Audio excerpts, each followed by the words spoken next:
interview, only to find himself facing the most aggressive questioning of his career. What you're about to witness is one of the most shocking moments in live television history, where a simple promotional interview turned into a brutal confrontation that left viewers stunned, and one of America's most respected actors walking off, set in disgust. Make sure to hit that subscribe button and let me know in the comments what you think about how this all went down, because this story is absolutely wild. The morning started like any other at the Good Morning America studios in Times Square.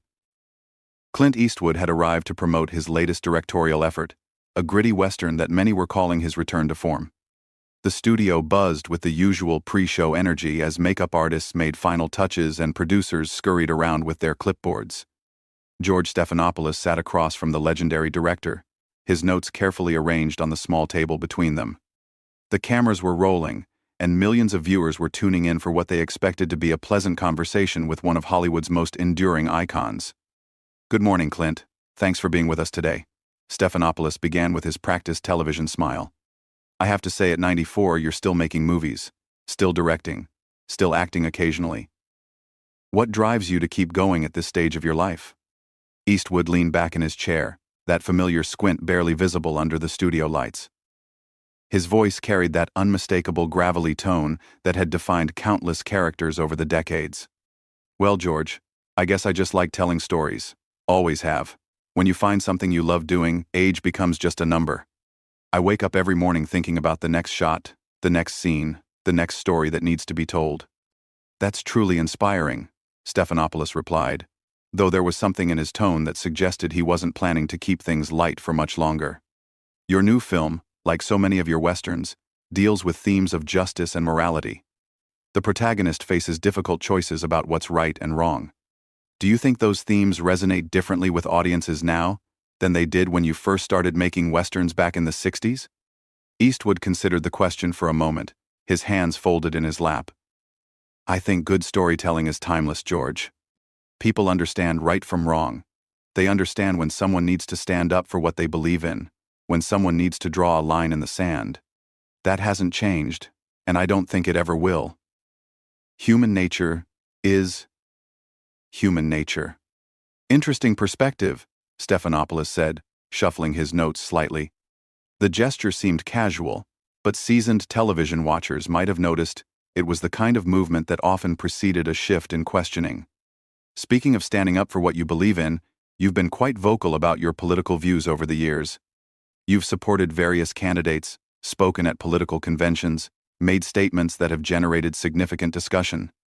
Eastwood's expression didn't change dramatically, but those who knew him well would have recognized the slight tightening around his eyes, the almost imperceptible stiffening of his posture.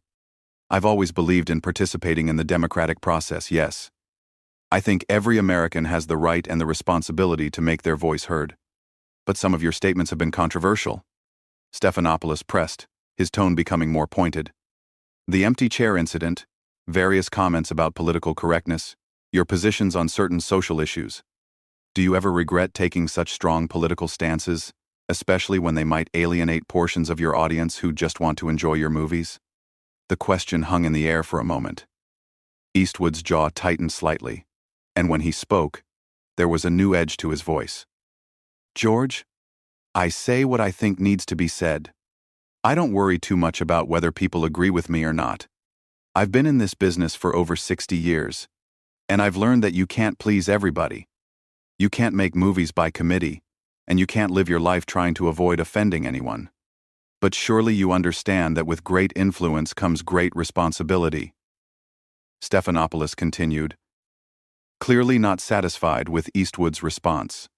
"When someone of your stature makes political statements, they carry weight. They influence people. Don't you feel any obligation to be more careful with your words?" Eastwood leaned forward slightly, his famous steely gaze now fully focused on his interviewer. "Careful with my words?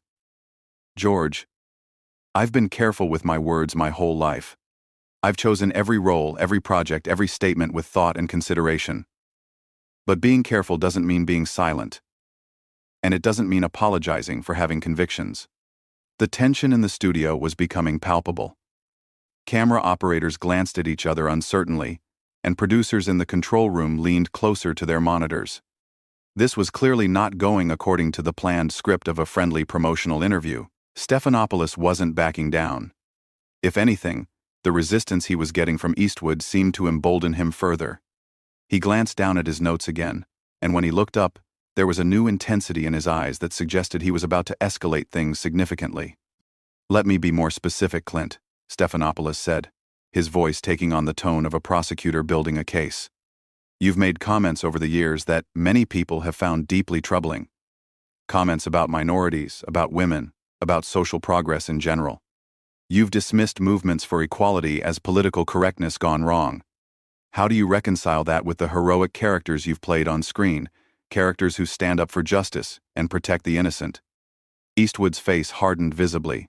The casual, promotional interview demeanor was completely gone now, replaced by the steely resolve that had made him famous in dozens of westerns. "George, I think you're mischaracterizing what I've said, and frankly, I don't appreciate the implication. I've spent my entire career making movies about people doing the right thing, standing up to bullies, protecting those who can't protect themselves. My personal beliefs are entirely consistent with that." "Are they, though?" Stephanopoulos shot back, clearly prepared for this response. "Because when you dismiss legitimate concerns about systemic inequality as mere political correctness, aren't you essentially telling people who face real discrimination that their experiences don't matter? Isn't that exactly the kind of bullying behavior your movie heroes would stand up against?" The question hit like a slap across the face. Eastwood sat in stunned silence for a moment, his jaw working as if he was physically restraining himself from saying something he might regret. When he finally spoke, his voice was lower, more controlled, but with an undercurrent of barely contained anger. "Now you listen here, George. I have never, not once in my life, told anyone that their experiences don't matter. I've employed people of all backgrounds in my films. I've told stories about people from every walk of life, and I've tried to treat everyone I work with dignity and respect. But I will not apologize for believing that we've gone too far in the other direction, where people are afraid to speak their minds, afraid to have honest conversations about difficult topics. But speaking your mind often means dismissing other people's pain," Stephanopoulos pressed, leaning forward in his chair. "When you make light of movements like Me Too or Black Lives Matter, you're not just expressing an opinion, you're minimizing real suffering, real injustice. How is that different from the villains in your own movies who ignore the suffering of others for their own convenience?" Eastwood's hands gripped the arms of his chair, his knuckles turning white. The comparison to the villains he'd spent decades fighting on screen was clearly a bridge too far. "That's enough, George. You're putting words in my mouth and twisting everything I've ever said to fit some narrative you've constructed. I have never made light of anyone's suffering. Never." "Haven't you, though?" Stephanopoulos continued relentlessly. "When you mock safe spaces, when you dismiss trigger warnings, when you complain about political correctness, aren't you essentially telling people who've been traumatized that they need to just toughen up? Isn't that exactly the kind of callous attitude your movie heroes despise?" "You're damn right I think people need to toughen up," Eastwood snapped, his famous composure finally cracking. "Life is hard, George. Life has always been hard. You face adversity, you deal with it, you move forward. You don't spend your whole life wallowing in victimhood, demanding that everyone else change the world to accommodate your sensitivities. So trauma victims are just wallowing in victimhood?" Stephanopoulos pounced on the statement immediately. "People who've been sexually assaulted, who've faced racial violence, who've been discriminated against, they're just being too sensitive?" Eastwood realized he'd walked into a trap, but instead of backing down, he doubled down. "That's not what I said, and you know it. But yes, I think there's a difference between acknowledging that bad things happen and turning every slight, every uncomfortable moment, every difficult conversation into a federal case. There's a difference between seeking justice and seeking to shut down anyone who disagrees with you." "And who gets to decide where that line is?" Stephanopoulos demanded. "You? Other wealthy, powerful men who've never faced discrimination? Don't you see the irony in that? You've built your career playing characters who stand up to exactly that kind of powerful, dismissive attitude." The studio had gone deadly quiet except for the low hum of the cameras and the barely audible murmur of the control room. Everyone present could feel they were witnessing something unprecedented, a moment where the carefully constructed facade of morning television politeness had been completely abandoned. Eastwood stared at Stephanopoulos for a long moment, his jaw clenched so tight that the muscles in his face were visibly straining. The silence stretched on for what felt like an eternity, the kind of tense standoff that might have preceded a gunfight in one of his westerns.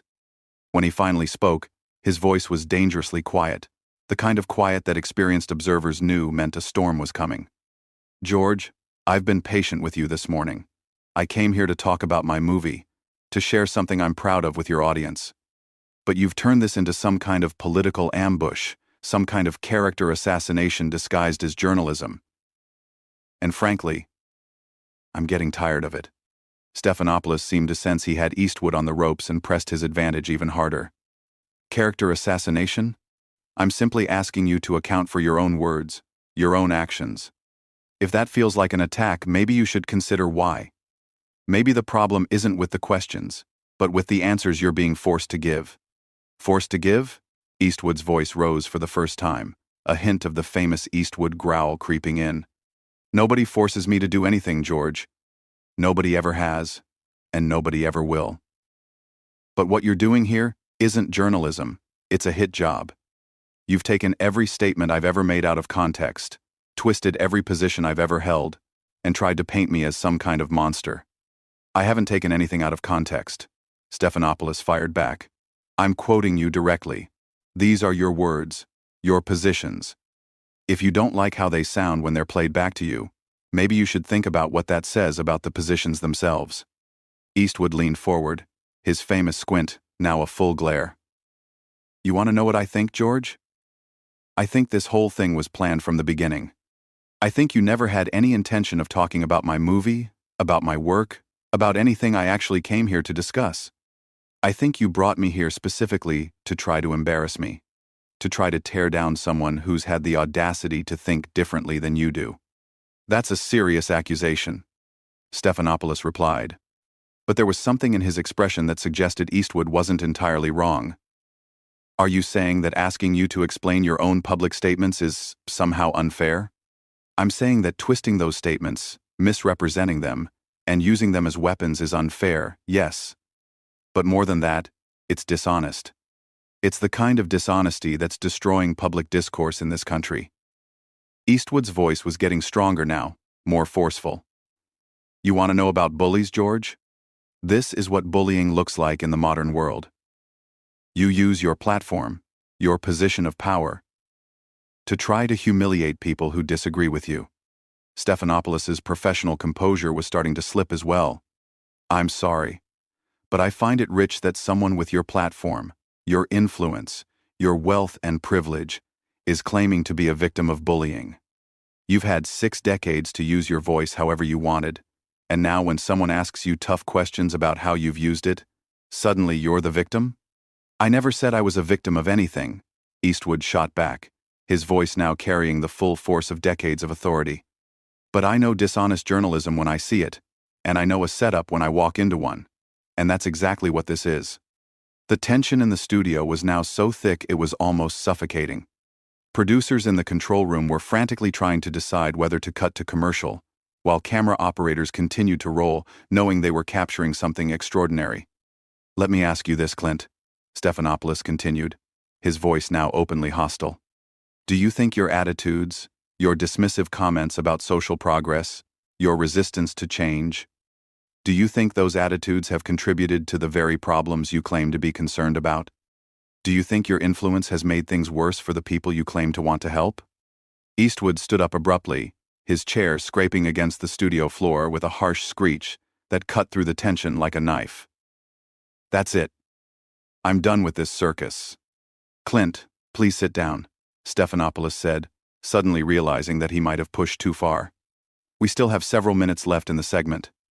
"No, George, we don't." Eastwood's voice was ice-cold now, carrying the kind of finality that brooked no argument.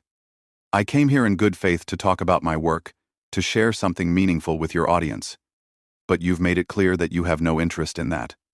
You're more interested in playing gotcha politics than in actual conversation." "I'm interested in accountability," Stephanopoulos protested. "I'm interested in having an honest discussion about the impact of your words and actions." Eastwood began removing his microphone, his movements deliberate and controlled, despite his obvious anger. Honest discussion? George, there's been nothing honest about this conversation from the moment it started. You've had your agenda from the beginning, and nothing I could say would change your mind about anything. So you're just going to walk away? Stephanopoulos challenged. That's your solution to difficult questions? Just leave? Eastwood paused in his mic removal and looked directly at Stephanopoulos, that famous stare boring into him like a laser. George, I've faced difficult questions my whole life. I've faced difficult situations, difficult people, difficult choices. But I don't waste my time with people who aren't interested in honest dialogue. I don't waste my time with people who invite me onto their show under false pretenses just so they can try to tear me down. False pretenses? Stephanopoulos' voice was rising now, his professional demeanor completely abandoned. You're a public figure who's made controversial statements. Asking you about those statements isn't false pretenses. It's journalism. No, George, it's not. Eastwood had completely removed his microphone now and was standing at full height, looking down at the still-seated host. Journalism would be asking fair questions and actually listening to the answers. Journalism would be trying to understand different perspectives, not just trying to score political points. What you've done here today is activism masquerading as journalism, and I won't be part of it. The studio fell completely silent except for the low hum of equipment. Everyone present knew they were witnessing something unprecedented in morning television history. You know what the real irony is here, George? Eastwood continued, his voice now carrying a tone of profound disappointment. The characters I've played, the stories I've told, they're about people standing up to exactly this kind of behavior. They're about people who refuse to be bullied, who refuse to be silenced, who refuse to back down when they know they're right. And that's exactly what I'm doing right now. With that, Clint Eastwood turned and walked off the Good Morning America set, leaving George Stephanopoulos sitting alone at the interview desk, stunned and speechless. The cameras continued to roll, capturing every second of the awkward silence that followed, until finally, mercifully, the producers cut to commercial. And that's how one of Hollywood's greatest legends reminded everyone why you don't mess with Clint Eastwood. Make sure to subscribe for more incredible stories like this one, and let me know in the comments, do you think Stephanopoulos crossed